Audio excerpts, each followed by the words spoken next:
Rebeuss d'abord ay fas moo taxoon tubaab bi defar ko bi ñu amee indépendance ñu jox ko comment il s'appelle état bi jël ko def ko prison alors bi nga xamee ne tey jii boo demee Rebeuss la fa xaj ci nit normal c'est 800 personnes au minimum il y a 3500 personnes loolu xam ngeen ne jaaduwul et globalement les prisons du Sénégal taux de remplissage bi c'est 262%. loolu nag ñaar ñi ñoo ko waral benn bi c'est l'état du Sénégal depuis 1960 nanguwu ñoo tabax kaso te kaso bi yow magistrat yi yokku nañ tribunaux yi yokku nañ population bi yokku nañ délinquants yi yokku nañ nga ne doo yokk prison kon yaa nar a def musiba ñi nga xam ne ñoo nekk ci kaso loolu c'est de la responsabilité des états des gouvernements du Sénégal depuis 1960 bi des nag c'est la responsabilité des magistrats dañ ci romb nit ne ko asalaamaaleykum mu ne mandat de dépôt c'est-à-dire que mel ni amul sax malgré li ñu fi créé ay bracelets électroniques c'est-à-dire le dépôt de mandat le mandat de recours au mandat de dépôt est pratiquement systématique loolu c'est de la responsabilité des magistrats c'est pourquoi man damay wax ne bis bu ñu joxoon magistrats sénégalais yi nekk Rebeuss yi nekk prison tribunal grande instance bu Ndakaaru ñu remplacer leen ay tubaab lundi prochain benn détenu duñ ko fa yóbbu non seulement Rebeuss doit être fermé mais Rebeuss doit être détruit. C'est un lieu de torture des êtres humains. Et d'ailleurs, c'est une violation de la Constitution, notamment son article 7, qui impose à l'État du Sénégal de protéger la vie des gens.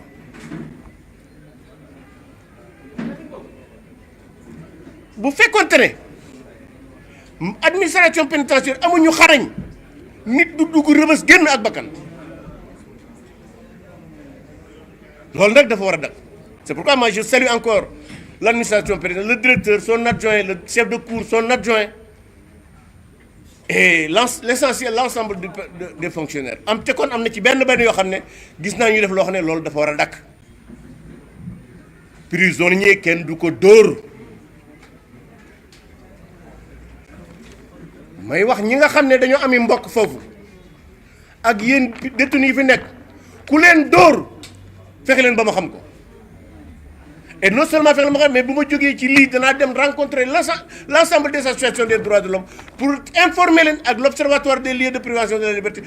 pour voir qu'il y a des gardes qui torturer des prisonniers. Tim nit mu tok ci souf nga soti ko ndox diko dor fil c'est inacceptable. Lool nak day dak. C'est inacceptable. Déjà souffrance ba ñuy dund rek doy na sëkk. Maintenant ci biir loolu nag l'administration pénitentiaire ñooy nekk foofu di fanaan les brigades amuñu des moyens pour maîtriser des détenus violents et ça c'est de la responsabilité du ministère. Il y a des instruments dont disposent les policiers, les gardes pénitentiaires pour maîtriser un détenu quel que soit son niveau de violence. beneen bi ci def lu am Rebeuss ay dof ña nga fa c'est-à-dire magistrat dañuy placer mandat de dépôt bay placer mandat de dépôt dof. te xam ngeen ne l'administration jànguñu téye dof ab dof prison de place am ab dof dañ ko war a yóbbu hôpital faj ko finalement qu'est-ce qu'ils font dañ leen di jox ay garab ñu di ko naan pour ñun mën a nelaw pour ne pas agresser leurs co-détenus ça c'est irresponsable et je lance un appel à l'ensemble des associations des droits de l'homme nañu exiger que dof yi nekk Rebeuss ñu génne leen yóbbu leen Fann c'est inacceptable. Évidemment, pour Dorebi, je sais pertinemment que le directeur, son adjoint, le chef de cour, son adjoint, il y a le sac qui garde, ne len boulen len do. Maintenant, ku ci dorati à ce tour de monsieur. Kon lolu moy condition ya fa nek et toujours damay dégg ngeen diko wax naan ñi ñu fété gannaaw de leen insister sur métti ba fa nek. ci may jeexale foofu gis nga ñett ñii réew moo dem fekk ñu di leen toroxal moom réew bu ñu defu ndànk gën a yërmande yàlla du fa wàcc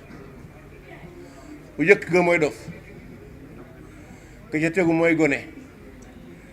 ñeent la beneen bi ci tegu mooy jigéen keneen ki ci tegu mooy prisonnier parce que ñii dañoo néew doole nit ku néew doole ba noppi nga di ko fatanxal ku koy def cim réew moom réew bu ñu defu ndànk suñu borom du fa wàcc yërmande. léegi nag ma ñëw ci troisième point bi, la guerre juridique contre les adversaires de Pastef. xam nga Ousmane Sonko daa demoon assemblée nationale ne moom day effacé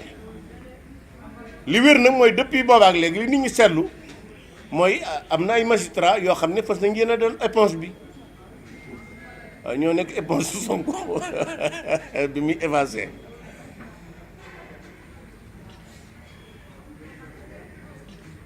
loolu nag dafa garaaw parce que jàpp naa ne un magistrat am na yoo xam ne war na ko jombal boppam.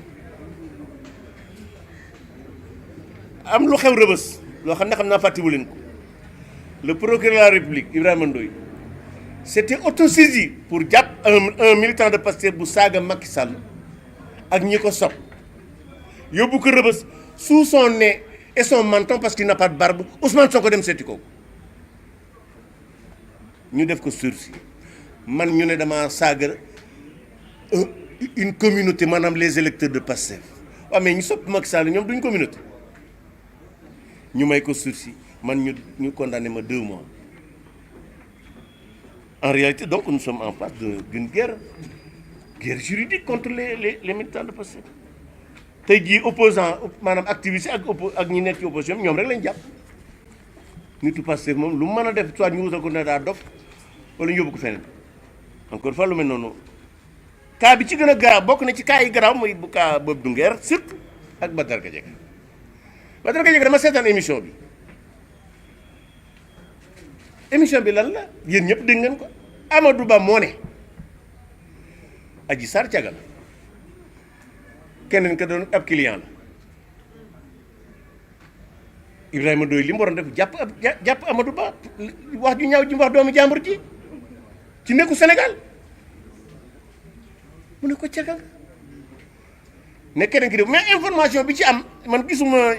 yéen ay surtout Babacar ngeen exploité ko bu baax parce que ñun Ousmane Sonko daa waxoon ne Adji Sarr day faj gannaaw guy metti waaw léegi kii faj gannaaw guy metti na Amadou Ba bokk Pastef nee nañu déedéet caga la kon la ko fa yóbbu woon du faj gannaaw guy metti waaye loolu dina gën a leer na ma waxoon keroog ne dama doon tappale dara dutuma bis dina ñëw Sonko ci ba ma wax dama doon tappale kenn complot wu ma Abdou Nguer ba léegi xamuñu lu ñu koy toppee pratiquement parce que gis nañu ab TikTok ku tudd Abdou Nguer mu am lu mu wax ñu jàpp ko Abdou Nguer mu ne leen du man ñu fexe ba xam ka mu doon woo ko mu ñëw wax dëgg yàlla ba mu duggee la Abdou Nguer waroon a génn ñoom ñaar ñoo bokk dossier alors que ki moom TikTok bi tuddee ko Abdou Nguer officiel moom tuddul Abdou Nguer nangu na ne moom la ca nekk moo ko ci def kon Abdou Nguer kenn waru koon téye et depuis lors ñu téye ko ci kaso bi pour 17 lu ñu koy toppee c'est irresponsable. Assane Diouf moom normalement le 8 dana génn en principe je crois que duñ parce que li procureur laaj moo gën a néew la mu fa toog Bassirou Fofana nag man jàpp naa ne man mi maa ko yóbbu kaso ndax dama ko seetaan mu ne moom daf koy jaaxal nu ko la nit mën a condamné man ci mbirum ku wax guñaa fii nit dama demee laa dégg ñu ne convoqué nañ ko dañ ko convoqué may wax sama gars yi ma ne dana ñëw de dana ma fekk si de encore une fois muy Badara Gadiaga muy Abdou Nguer Assane Diouf Bassirou Fofana ak ña fa nekk yëpp nag ñoom Lat Farba Ngom dañoo am lu ñu bokk ak Moustapha Diop ak Mansour Faye ak may wax seeni bokk ne ils sont là-bas très dignes ak Ablaye Ndiaye mooy ki nekkoon porte-parole lu Farba dañ ko condamné ba ñu def appel parce que daa bëggoon toog foofu 6 mois ak mook Farba mais li gën a garaaw du loolu ci Ablaye Ndiaye tabax na fa ñaari néeg pour Rebeuss léegi ñu ngi ko tuddee foofu l'entrepreneur du peuple parfois su nit dañ lay def lu defe ne lu bon lañ def fekk lu baax lañ lay defal man de jàpp naa ne Farba Ngom li mu toog Rebeuss boobaak léegi li mu fi def ci lu baax defu ko lu baax bi mu nekkee Farba ba léegi Mansour Faye il est là-bas c'est un otage parce que moom li ñu koy jiiñ c'est pas un délit bu mu mën a commettre tout comme Moustapha Diop mais ils sont très dignes et je félicite les populations du nord seen mobilisation bi ñu def bëkk démb ci Farba def nañ ko aussi Saint-Louis je crois qu'il faut le continuer c'est vrai que bon nous on avait pensé que avec le Pastef il faut di gatsa des idées mais je crois que il faut les deux gatsa Sonko ak gatsa des idées. Alors ma ñëw nag ci beneen ponk bi mooy le bilan de Pastef au pouvoir 16 mois de clochardisation de la République 16 mois de guerre contre l'état de droit 16 mois de restriction des libertés.